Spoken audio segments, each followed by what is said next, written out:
एक कागभूषण नाम के, अपने पुराणों में भी इसका प्रमाण आता है, कागभूषण नाम के एक महापुरुष हुए हैं और एक गरुड़ जी जो श्री विष्णु जी के वाहन माने जाते हैं। इन दोनों की एक बार आपस में चर्चा हुई। कागभूषण कैसे हैं, उनका बाकी का शरीर मनुष्य दृश्य है, लेकिन चोंच और ऊपर का हिस्सा जो मुंह है वो कौवे का है, उसको कागभूषण कहते हैं। इन दोनों की आपस में एक बार चर्चा हुई। कागभूषण से गरुड़ जी ने पूछा, हे भूषण जी, आपके पास बैठने से मुझे बहुत शांति मिलती है।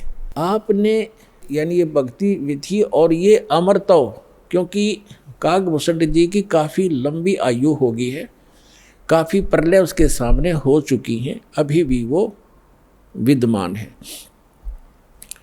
तो उसके लिए पूछा कि आपको ये कैसे प्राप्त हुई। तब कागभूषण ने कहा कि एक लंबी कहानी है गरुड़ जी। मैं एक बार 20 वर्ष की उम्र थी मेरी, और एक भयंकर अकाल गिर गया। हम भाई बहन थे, मेरे से छोटे मेरे भाई बहन थे। उस अकाल के दौरान वो भूख सहन नहीं कर सके, उनकी मृत्यु होगी। मेरे माता पिता की भी मृत्यु होगी, वो भी भूख सहन नहीं कर सके। मैं युवा था, जिस कारण से मैं उस अकाल को झेल कर माता पिता और परिवार के नाश होने के बाद उस क्षेत्र को छोड़कर मैं अवंतिका नगरी में चला गया। वहाँ अकाल नहीं था। उससे पहले मेरे असंख्य जन्म चले गए, मनुष्य जीवन मैंने बर्बाद कर दिए, कभी मैंने भक्ति नहीं की, क्योंकि वो पिछले जन्म मुझे अब मेरी दिव्य दृष्टि खुल जाने से नजर आ रहे हैं कि पिछले मानव शरीर मैंने कैसे बर्बाद किए थे। तो बता रहा कि पिछले जन्म मैंने बहुत नाश कर दिए, और एक जन्म जो मेरा हुआ, माता पिता मेरे भाई बहन मर गए भूख से तड़प कर। ऐसी खिली फुलवाड़ी थी हमारे घर की, सारे भाई बहन खुशी खुशी रहते थे, और एक वर्ष में ऐसी जुल्म गिर गया, ऐसा कहर टूट गया, हमारा नाश हो गया। मैं सोचने पर विवश हो गया कि ये क्या जीवन है। कल तक हम कैसे खुशी मंगल से रहते थे, प्यार करते थे, कहाँ गए आज मैं टक्कर मार लिया, रो लिया, सारा कुछ कर लिया, वो मिल नहीं रही। ये खाक जीवन है, कहाँ रह रहा हूँ मैं। ऐसे करते करते एक मंदिर के अंदर एक पंडित जी भगवान शिव का पुजारी था, मैं वहाँ चला गया, उसको अपना दुख रोया।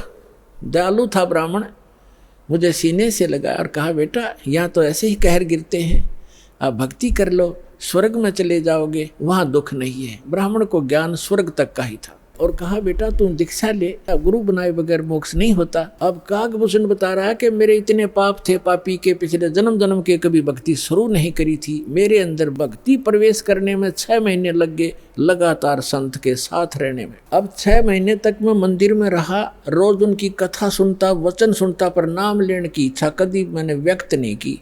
गुरु जी कहते, महात्मा जी के बेटा दीक्षा ले ले, मैं कान्ना पे कह टाल जाता, ना हाँ कहता ना कहता। और दीक्षा उसी को प्रफुल्लित होती है जो सब इच्छा से अपनी लगन से प्राप्त करता है। जबरदस्ती दिया हुआ ज्ञान नाम काम नहीं करता है। तो उस पंडित जी ने इसलिए उसको जोर नहीं दिया। 6 महीने के बाद कहता, लगातार सत्संग सुनने के बाद मुझ पापी के कुछ पाप नरम हुए, और तब मैंने दीक्षा प्राप्त की।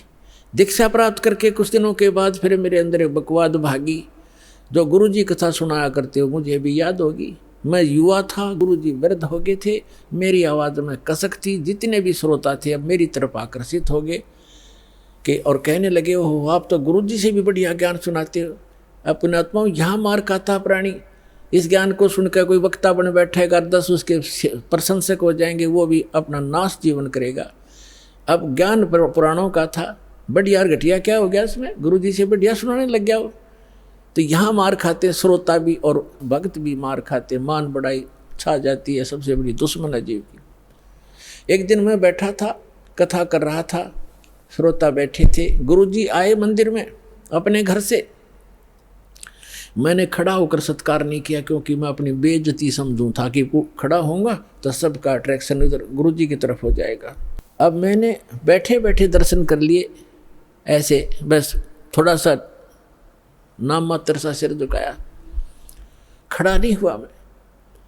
अब गुरुजी तो आए थे, अपना लगे पूजा पाठ करने मंदिर में, एक कोने में बैठकर आकाशवाणी हुई मंदिर में, कह रहे दुष्ट, तूने अपने गुरु का अनादर किया है, तुझे 1,00,000 वर्ष के लिए नरक में डालता हूँ। भगवान शिव की आकाशवाणी हुई, क्योंकि ब्राह्मण शिव का पुजारी था। अब वो आकाशवाणी सुन ली गुरुजी ने। उसने कहा, अरे बेटा भूषण, उसका नाम कुछ और था उसमें, बेटा भगवान क्यों नाराज हो गया तेरे से? गुरुजी ने नहीं ध्यान दिया कि इसने मेरा आदर किया या अनादर किया। संत के विषय में एक वाणी कही है गरीबदास साहिब जी ने कि आदर अनादर करो क्यों ना कोई, मम संत शरण जगत जान छोई। अब संत ये नहीं देखते आदर अनादर को, लेकिन शिष्य को हानि घनी हो जाती है जो आदर नहीं करता, नियमित नहीं रहता। तो उस गुरु ने पूछा, बेटा क्या गलती करती, भगवान आपसे क्यों रुष्ट हो गए? अक्षमा याचना कर, दयालु है भगवान, माफ कर देंगे तेरे को। और खुद भी अर्ज की, हे भगवान बच्चा है आपका, गलती होगी, बालक है, अक्षमा करो। तब उसने आकाशवाणी की फिर दोबारा भगवान शिव ने, जब ये निकम्मा व्यक्ति अपने गुरु का आदर नहीं करता तो मेरा क्या आदर करेगा? गुरु एक रिहर्सल करनी होती है गुरु जी को भगवान की तरह मानकर, क्योंकि हम जैसा व्यवहार गुरु जी के यहाँ कर रहे हैं तो परमात्मा इस रूप में आपको वहाँ ऊपर जा कर के आपकी परीक्षा लेगा। एक स्थान है मानसरोवर पर, तो वहाँ जो जैसा भाव आपका यहाँ वैसा वहाँ होगा, जैसे सोपन में होता है। तो वहाँ से वापस आने के बाद फिर आप बहुत युगों तक वहाँ नहीं जा पाओगे। इसलिए एट प्रेजेंट आपने गुरु जी के साथ ऐसा व्यवहार करना चाहिए, ऐसा बोलना चाहिए जैसे हम भगवान से कर रहे हो। तो इस प्रकार ना करने से तब उसने कहा कि इसने आपका अनादर किया, आपका नहीं मेरा अनादर किया, इसको 1,00,000 वर्ष तक नरक में डालूंगा। फिर काफ़ी समय तक हाथ जोड़े रहा ब्राह्मण, आपका बच्चा है, बख्श दो दाता, बालक है, गलती होगी, अरे तो भी मांग माफ़ी बच्चे, माफ़ी मांग। लेकिन फिर आकाशवाणी हुई कि मेरा वचन ना खाली जाई, यम के लोग चलो रे भाई। अब कागभूषण कहता है कि मेरी मृत्यु होगी, मैं नरक में डाल दिया गया 1,00,000 वर्ष तक। लेकिन थोड़ी बहुत जो कलम चढ़ी थी, थोड़ी बहुत भक्ति प्रारंभ की थी प्राथमिक, उसका लाभ मिला। अगले जन्म में मुझे मनुष्य जीवन मिला, 1,00,000 वर्ष नरक भोग गए। मनुष्य जीवन मिला तो मैंने एक लोमस ऋषि के साथ वाद विवाद कर दिया, उसने मुझे श्राप दे दिया, अरे चंडाल, तू तो चंडाल के घर जन्म हो तेरा, वाद विवाद करता है। तो कागभूषण कहता है कि गुरु जी मैंने दुख नहीं माना संत के उस कुवचन का, और उसने श्राप दे दिया। मैंने हाथ जोड़कर ये कहा कि हे महर्षि जी, दास पर गलती बन गई, मैं नीच व्यक्ति हूँ, मैं कर्महीन हूँ, तभी तो ऐसी भाषा में आपके सामने बोल गया, मेरा दुर्भाग्य था। एक दया करियो दयालु कि मैं किसी जन्म में से चंडाल का पैदा हूँ, पर आप भगवान की भक्ति ना भूल पड़े, ये दया करते मुझे। तो ये आशीर्वाद दे दिया लोमस ऋषि ने। तो सारी कथा बताता है कि फिर मैं क्या हुआ, एक काग के घर जन्म हुआ मेरा। जैसे ब्रह्मा जी हैं, इनका हंस वाहन है, और हंस के साथ एक हंसनी कंपलसरी होती है।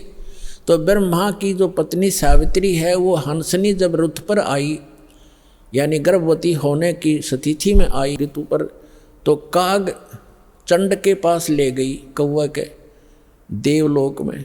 उससे मिलन होने से कागभूषण की उत्पत्ति हुई। शेष शरीर मनुष्य जैसा है, ऊपर का मुंह और चोंच कौवे जैसी है।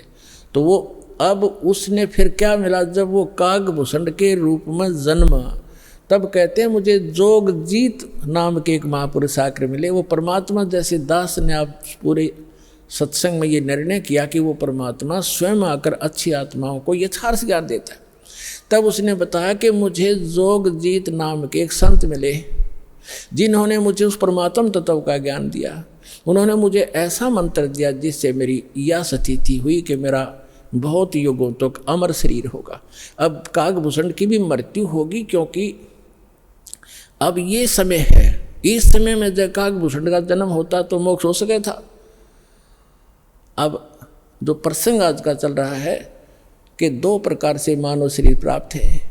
आप जो परमात्मा के लिए भटक रहे थे और यहाँ आ गए, आप बहुत पुण्यकर्मी प्राणी हो, पिछले जन्म में भी आप मानव थे और मानव जैसा स्वभाव है। जहाँ कहते हैं लाइन लगा लो, लाइन लगा लेते हो, जहाँ कहते हैं यहाँ ऐसे बैठ जाओ, वहाँ जाओ, ये करवा लो, तो क्योंकि आप सभ्य हो और ऐसे व्यक्तियों को शीघ्र ही ज्ञान प्राप्त हो जाता है, शीघ्र ही ढल जाते हैं जैसे संत ढालना चाहता है।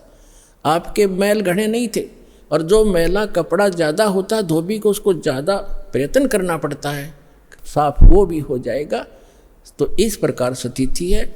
जो दूसरी टाइप के व्यक्ति हैं उनके ऊपर भी रजा होगी, क्योंकि जगह जगह भगवान की चर्चा चल रही है, टीवी चल रहे हैं, एक ही घर में 4 सदस्य हैं, 3 ने नाम ले लिया, एक सुनता भी नहीं, तो वो मनुष्य योनि से आया हुआ प्राणी नहीं है, को पूर्व संस्कार से जुड़ गया। लेकिन धीरे धीरे जब सारे परिवार लग रहा है, परमात्मा की वाणी चलती है, उस पर उस वाणी का भी असर होगा और आज पूरा विश्व परमात्मा के चरणों में एक बार आएगा और सबका कल्याण होगा, चाहे किसी प्रकार जन्म हुआ हो। बोलो सतगुरुदेव।